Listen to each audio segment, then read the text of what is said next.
네, 성경 속에 등장하는 식물들이 과연 어떻게 생겼을까 궁금증을 갖게 되는 경우가 종종 있는데요. 그럴 때 실물을 볼 수 있다면 더 오래 기억할 수 있고 이해도 빠를 겁니다. 그렇습니다. 이스라엘을 직접 가기 힘들다면 제주도는 어떨까요? 제주도 서귀포에 있는 한국성경식물원에서 바로 그런 궁금증을 해소할 수 있습니다. 한국성경식물원 대표 박경서 장로 스튜디오에 모셨습니다. 장로님 안녕하십니까? 네, 안녕하십니까. 네, 안녕하십니까. 박경선 장로입니다. 네, 반갑습니다.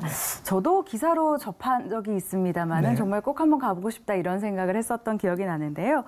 한국성경식물원 어떤 곳인지 좀 소개를 해주시죠. 간단히 얘기해서 성경 속에 있는 그 식물들 중에서 우리들이 이스라엘이나 이런 성지에서 직접 가져다가 한 300여 점의 미니어처와 한 80여 종의 식물들을 이렇게 테마별로 스토리텔링을 해놔서 네. 오시는 분들한테 이렇게 성경을 한번 일목요연하게 설명해 드릴 수 있는 그런 그 구조로 되어 있습니다. 네, 그렇군요. 네.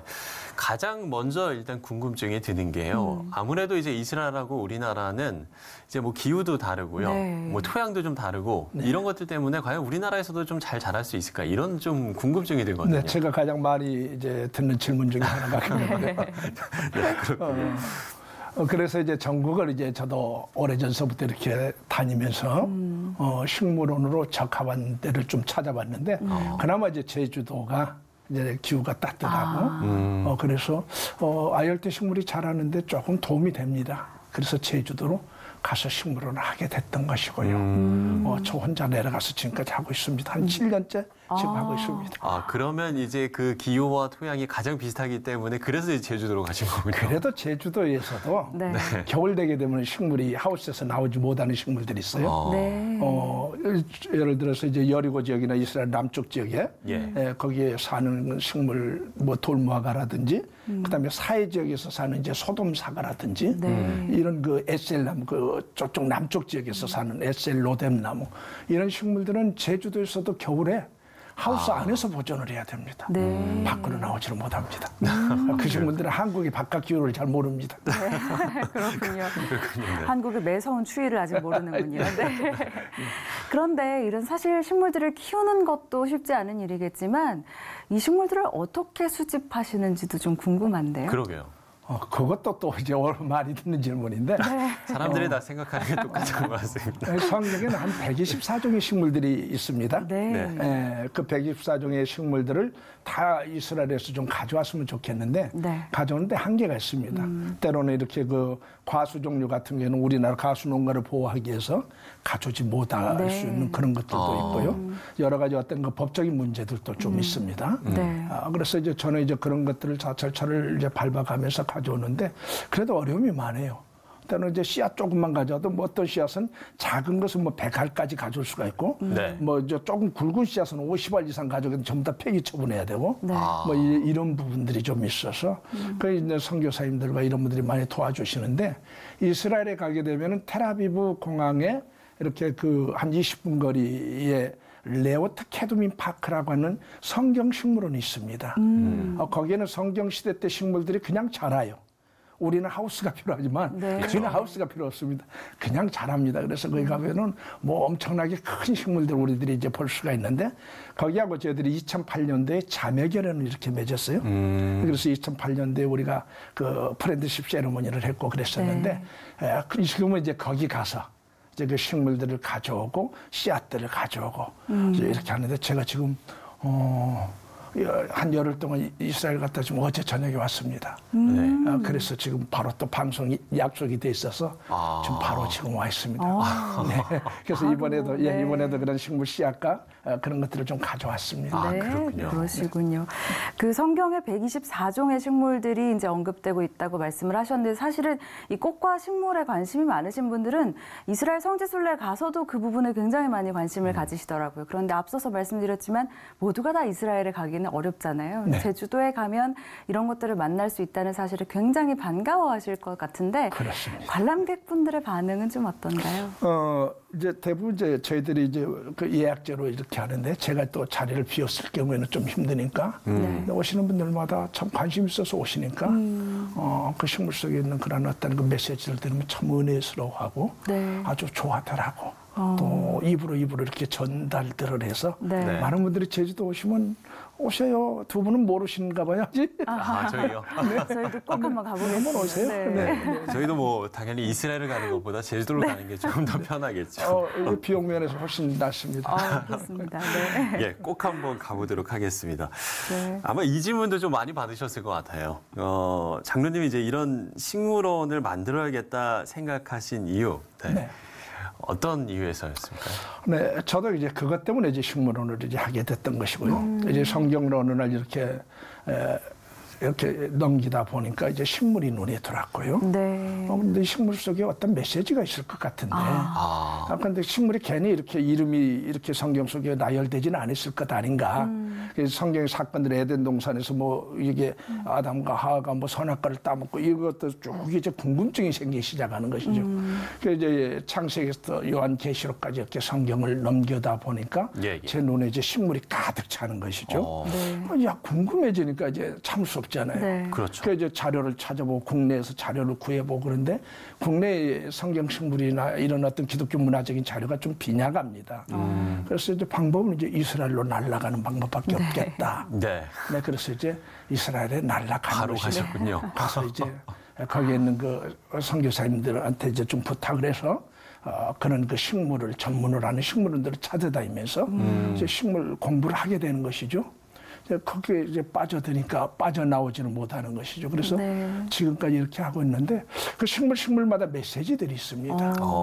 네, 그래서 예를 들어서 이제 이스라엘 백성들이 6월절에 이제 무림방 좌우설지에 양의 피를 적셔서 발렸던 식물이 우슬초거든요. 네, 우슬초. 네. 근데 이제 우리는 우슬초가 잘 몰라요, 뭔지를. 그렇죠. 그러다 보니까 이제 한국 사람들은 밭에 나는 그 우술이라는 그 한약 재료로 쓰는 그냥 그 식물로 이제 이렇게 이해하시는 분들도 계신데 전혀 다른 식물이고 그 식물이 이제 히브리 말로 에조비라고 그래요. 에조비요. 예.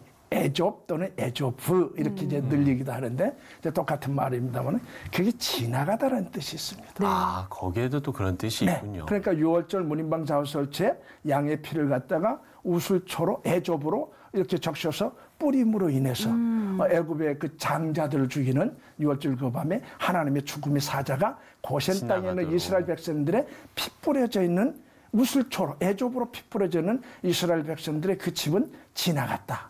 이런 의미를 가지고 있는 것이죠. 그러니까 식물 하나마다 그런 메시지들이 있으니까 뭐 여기에 안 빠져들 수가 없는 것이죠. 그렇죠.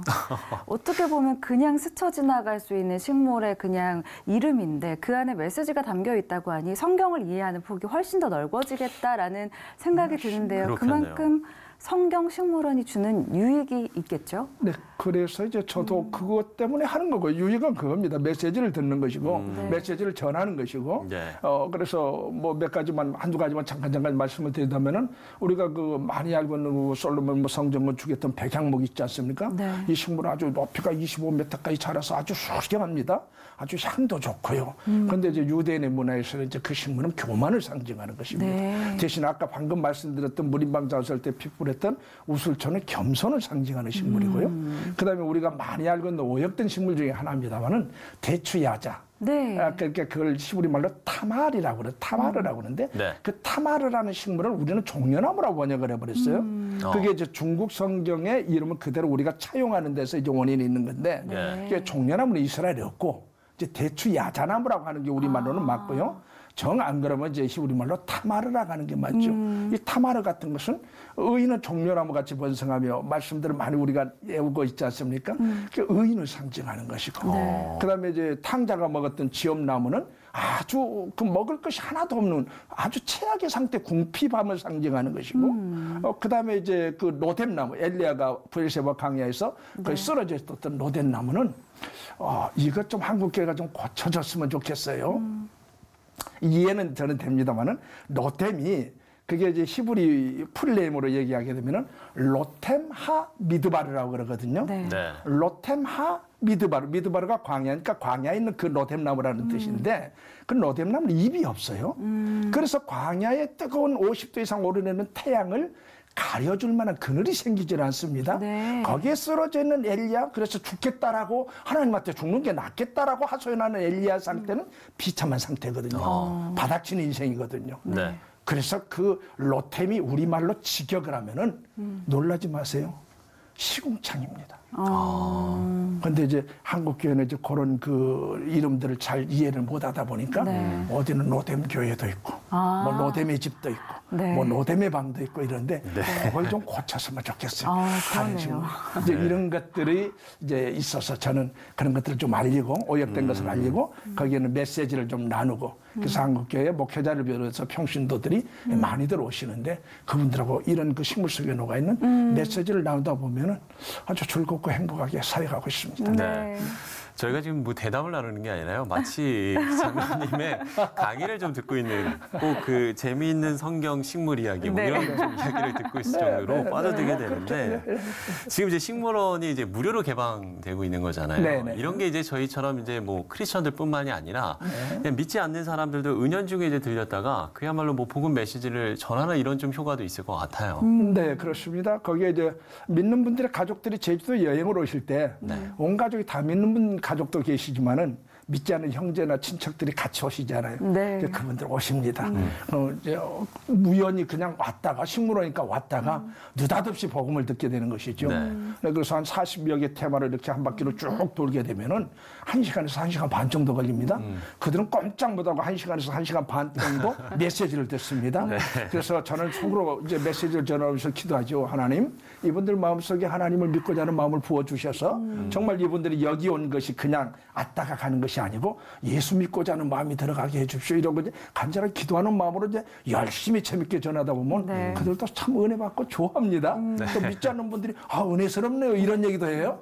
그래서 참 좋아하는데 그래서 이제 그 식물원을 하게 되는 것인데 저희가 이제 그 무료로 하는 것에 대해서 왜 무료로 하냐 그러게 되면은 제주도에 많은 테마 그 공원들이 있거든요. 그렇죠. 근데 거기에는 막 입장료들 받고 막 우리 한국의 기독교인들도 거기 오면 무조건 막 이제 구경도 하고 좋고 즐겁습니다만은 이것이 하나님의 그 성경에 나오는 그 하나님의 말씀이 녹아 있는 식물들이고 또 기독교 문화적으로 좀 많이 전파해야 되는 어떤 그 도구들이기 때문에 그 복음을 증거하기에는 아주 강력한 도구가 될 수 있어요. 이 부분이 성경 식물원이 안 믿는 사람들한테 방금 말씀드렸듯이 강력한 어떤 문화적인 어떤 도구로서 사용될 수가 있기 때문에 이건 무료로 해야 되겠다라는 마음을 하나님께서 주셔서 누구나 그냥 오셔서 무료로 들으십시오. 그래서 듣고 은혜 받으면 참 좋겠습니다. 이런 생각에서 그냥 단순하게 그렇게 하나님 주시는 마음으로 무료로 하고 있습니다. 네, 그러시군요. 우리 장로님의 설명이 너무 맛깔나게 재미가 있어서 믿지 않는 분들도 이 성경식물을 계기로 이렇게 좀 주님을 만나게 되지 않을까라는 생각도 드는데요. 뭐 이스라엘에 얼마 전에 다녀오셨다고 하셨으니까 향후 계획은 또 어떻게 되시는지 나눠주시죠. 계획은 이제 그 식물원을 계속 잘 키워나가야 돼요. 뭐 예를 들어 제주도에도 뭐 30년 만에 한파가 오면은 식물이 또 이거 얼어 죽거든요. 잘 자라다가 얼어 죽으면 참 힘듭니다. 그래서 식물을 잘 키워야 되고 거기에 더 많은 사람들이 와서 그 식물 속에 들어있는 메시지를 이제 들었으면 참 좋겠다는 생각이고 그래서 많은 사람들이 좀 방문해 주시기를 좀 기도해 주시면 좋겠고요. 그다음에 또 한 가지는 성경 식물을 하다 보니까 성경 음식을 하나님께서 보게 하셔서 성경 속에 수많은 야곱의 팥죽서부터 해서 음식들이 있지 않습니까? 그게 성경에 나오는 식물로 만들거든요. 그러다 보니까 식물을 공부하니까 음식을 보일 수밖에 없는 거예요. 그래서 이스라엘에 가게 되면 우리가 아까 말씀드렸던 이스라엘 레오트 캐드윈 파크하고 우리가 이 친구 관계를 맺었는데 거기에 가게 되면 전부 다 이제 식물 박사들이거든요. 그다음에 성경 음식의 박사들입니다. 그래서 다터 토마라는 성경 음식 전문가인 성경 음식을 연구해서 박사학위를 받은 이분이 9월 3일 날 옵니다. 저희 한국에. 그래서 한 20일, 한 3주 동안 묵으면서 성경 음식에 대한 워크숍과 세미나를 하면서 성경 음식을 이제 알릴 것입니다. 그래서 성경의 식물과 성경 음식을 더 많이 알려서 어떤 그 기독교의 문화적인 도구로서 좀 더 확산됐으면 좋겠다. 그 일을 위해서 저는 부름을 받았고 그래서 제주도까지 가 있으니까 제주도에서 지금 하고 있는 현재 그 기독교 문화 사역이 그래서 좀 활발하게 진행됐으면 좋겠다. 이런 일들을 위해서 많은 우리 시청자분께서 기도해 주시면 고맙겠습니다. 네, 저희도 함께 기도하도록 하겠습니다. 그야말로 좀 재미있고 깊이 있는 성경 식물 이야기를 저희가 좀 함께 들었던 것 같습니다. 한국 성경식물원 대표 박경선 장로와 이야기 나눠봤습니다. 장로님 오늘 말씀 고맙습니다. 네, 고맙습니다.